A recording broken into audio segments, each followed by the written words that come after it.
दोस्तों, अपनी जो सीरीज चल रही है सावो मैन ईटर्स की, उसका अगला चैप्टर है the finding of the man eater's den. जहाँ ये काम करते थे, जहाँ इनका ब्रिज बन रहा था, वहाँ से इनके साउथ वेस्ट में कुछ बहुत सारी चट्टानें थी, पहाड़ी थी। इनका मन करता था कभी टाइम मिले तो वहाँ जाएं।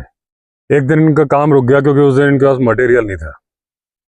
तो ये अपने गनर महीना और एक पंजाबी लेबर स्टाफ था, उसका नाम था मोटा, तो उसको लेके ये चल पड़े। जब ये यहाँ पे घूमा करते थे तो उन्होंने एक बात नोटिस करी थी कि जब एक कंपास में सोचते हैं कि मुझे साउथ जाना है, साउथ वेस्ट जाना है, ईस्ट जाना है, तो जो जानवरों के पाथ होते हैं, जानवर मतलब कैटल नहीं, जंगली जानवर। मैंने अभी जो लेपर्ड ट्रेल का वो किया था, ट्रैक किया था 2-3 दिन पहले ही, तो उसमें एक पाथवे बना था। कई सब्सक्राइबर ने बोला कि ये पाथवे कैसे बना है, इसमें क्या आदमी चलते हैं?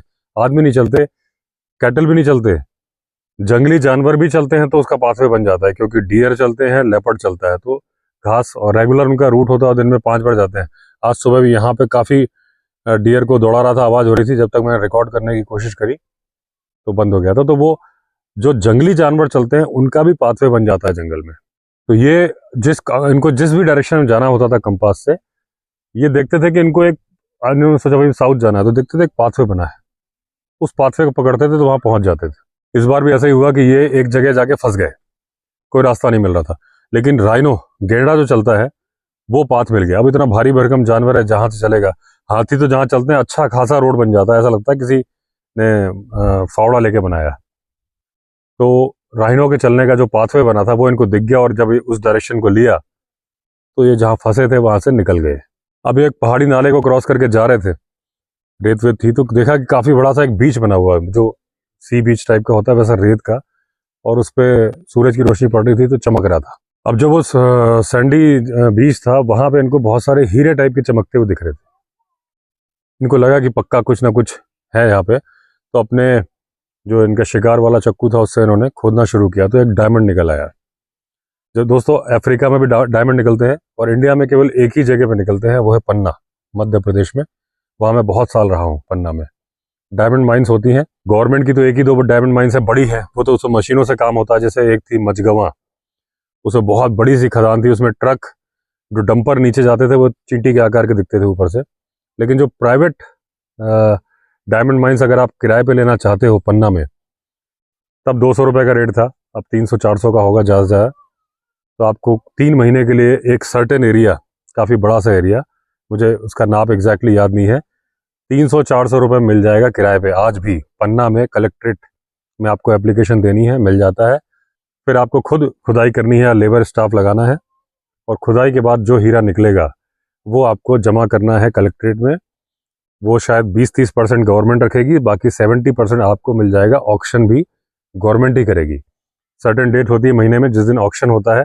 सारे ज्वेलर्स इंडिया के, बॉम्बे, सूरत, सब जगह के आते हैं, वो हीरा देखते हैं, अपना रेट लगाते हैं, जिसकी जैसी किस्मत उतना महंगा रेट मिल जाता है, तो पैसे मिल जाते हैं। लेकिन आपके मन में थॉट आएगा तो फिर तो पन्ना के सारे आदमी करोड़पति हो जाना चाहिए। ऐसा इसलिए नहीं होता कि जब आप लेबर स्टाफ लगाते हो तो गारंटी नहीं होती कि आपको ही मिलेगा हीरा। हाँ, खुद अगर आप खुदाई करोगे तब तो गारंटी होती है, क्योंकि हीरा बहुत छोटी चीज़ होती है। ये कहानी से अलग है, लेकिन थॉट आ गया। मैं आपको बता दूं, पहले बहुत सारे लोगों का ये मान्यता थी कि हीरा जहरीला होता है, हीरा खाने से लोग मर जाते हैं। हीरा बिल्कुल जहरीला नहीं होता। पहले क्या था, राजा महाराजा हिस्टोरी में था कि हीरा चाट लिया और मर गए। हीरे की अंगूठी के नीचे वो पॉइजन रखते थे, क्योंकि उस टाइम में पता नहीं होता था। राजा महाराजा मतलब रानियां ऐसा करती थी, पता नहीं होता था कब कौन अटैक कर देगा और क्या होगा, और तो बहुत सारी रानी को सुसाइड करना पड़ता था। तो उसके लिए वो अपनी अंगूठी के नीचे रखती थी। जैसे इनको डाउट हुआ कोई आ रहा है, तो उन्होंने अंगूठी खोली, जहर चाट लिया। दूसरा रीजन, हीरा खाने से मरने के केस कैसे होते हैं, जो तराशा हुआ हीरा होता है। जैसे मान लीजिए डायमंड ये है, इसको निकाल लिया अपने अंगूठी से, तो ये पूरा नुकीला होगा नहीं बहुत। आपको पता है हीरा इतना स्ट्रांग होता है कि अगर आप लोहे के ऊपर हीरा रख के दूसरा लोहा मार दोगे तो हीरा गड़ जाता है उसके अंदर, टूटता नहीं है। तो हीरे को काटता भी हीरा ही है। तराशने का जो काम सूरत वगैरह में होता है, पन्ना में तो केवल निकलता है। वहाँ भी जो लोग हीरे का काम करते हैं उनको जड़िया बोलते हैं। मेरे बहुत सारे फ्रेंड हैं, जैसे सुनार को सोनी बोलते हैं, वैसे हीरे का काम करने वालों को जड़िया। तो तराशने का मशीनें होती बड़ी बड़ी, तो उसमें भी हीरा ही लगा होता है। तो हीरा खाने से मरने के केस कैसे होते हैं कि तराशा हुआ हीरा आपने खा लिया, आंतों में जाएगा तो उसकी जो नोक है नीचे वाली वो आपकी आंतों को काट देगी, स्टमक को काट देगी, तो डेथ हो जाएगी।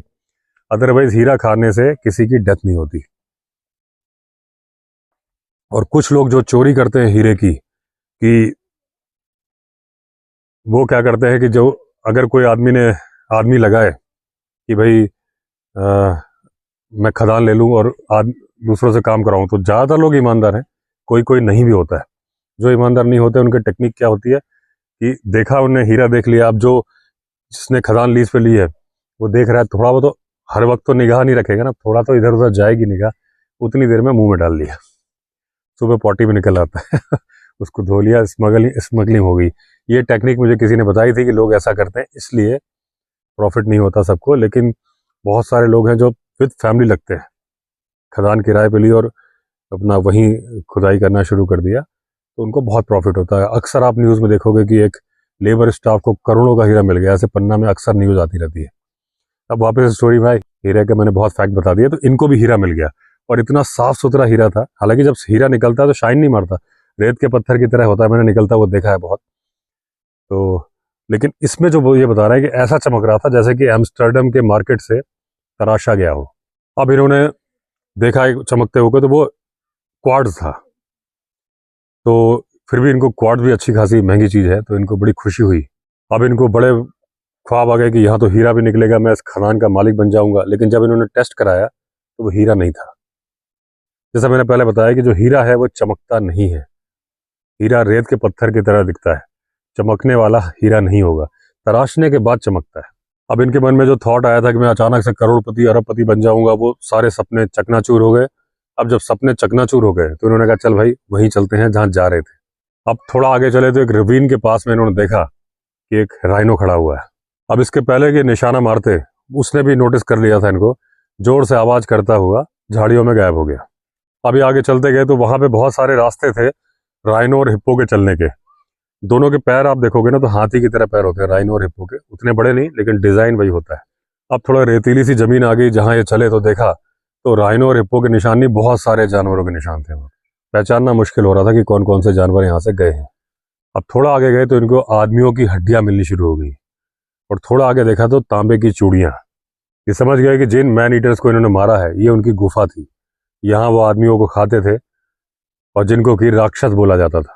अब इन्होंने सोचा अंदर जाया जाए, हालांकि लायंस को तो मार चुके थे, फिर भी इनको डर लगा कि कहीं ऐसा ना हो कि कोई बच्चे हों, लायनेस हो, तो इन्होंने अंदर एक गोली मारी। अब जब इन्होंने गोली मारी तो चमगादड़ उड़े बहुत सारे और कोई नहीं निकला अंदर से। फिर जाके इन्होंने देखा और थोड़ी देर में ही वहां से निकल गए उस खतरनाक जगह को छोड़ के। और इनको इस बात की खुशी थी कि जो यहाँ के रहने वाले थे अब वो खुलेआम जंगल में घूम नहीं रहे। तभी आगे बढ़े तो उन्होंने एक हिप्पो देखा कि जो झाड़ियों के पीछे से निकल रहा था। अब इन्होंने महीना और मोटा को बोल दिया बिल्कुल शांत एक जगह खड़े रहना जैसा कि जैसे हो। अब बड़े ध्यान से इन्होंने स्कैन करना शुरू किया। तब इनको समझ में आया कि इनकी आंखों ने इनको धोखा दे दिया था, वो हिप्पो नहीं था, झाड़ियाँ थी। अब ये रवीन छोड़ के थोड़ा ऊपर चढ़े और वो बोले काफ़ी अच्छा डिसीजन था, क्योंकि जैसे ही ऊपर चढ़े इनको कई सारे जानवर दिखने लगे। अब जो जानवर दिख रहे थे उसमें बहुत सारे जेबरा भी थे। अब ये पहला मौका था जब इन्होंने जेबरा को खुले जंगल में देखा था।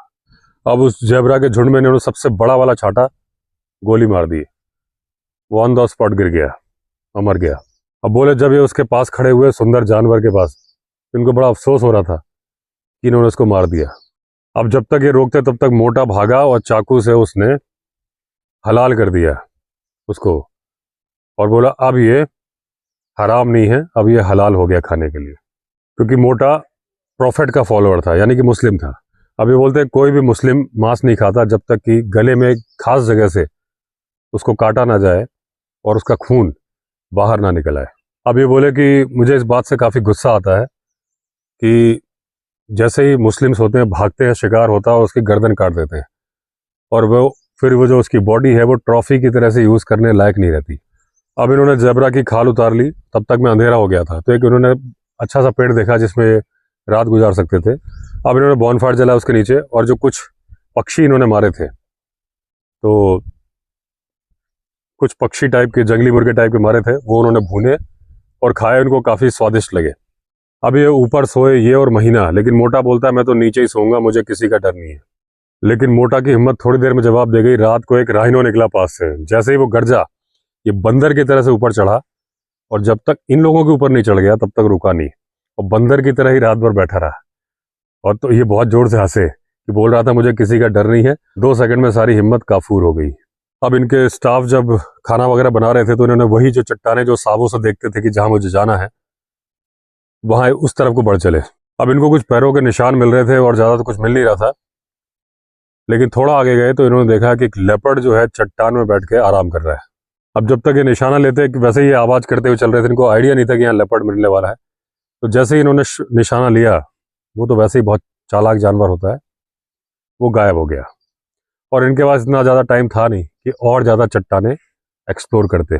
और वैसे भी इनके ऊपर रिस्पॉन्सिबिलिटी थी क्योंकि तब तक सामान आ चुका होता और इनको अपना काम शुरू करना था। तो इन्होंने ज़ेब्रा की स्किन लपेटी, पैक करी, चल पड़े और शाम तक कैंप पहुंच गए। आते वक्त इन्होंने बहुत सारे एनिमल पाथ देखे, नदी जो सबाकी नदी थी, आथी नदी थी, वहाँ देखे, जानवरों के निशान देखे, बहुत सारे फोटोग्राफ लिए।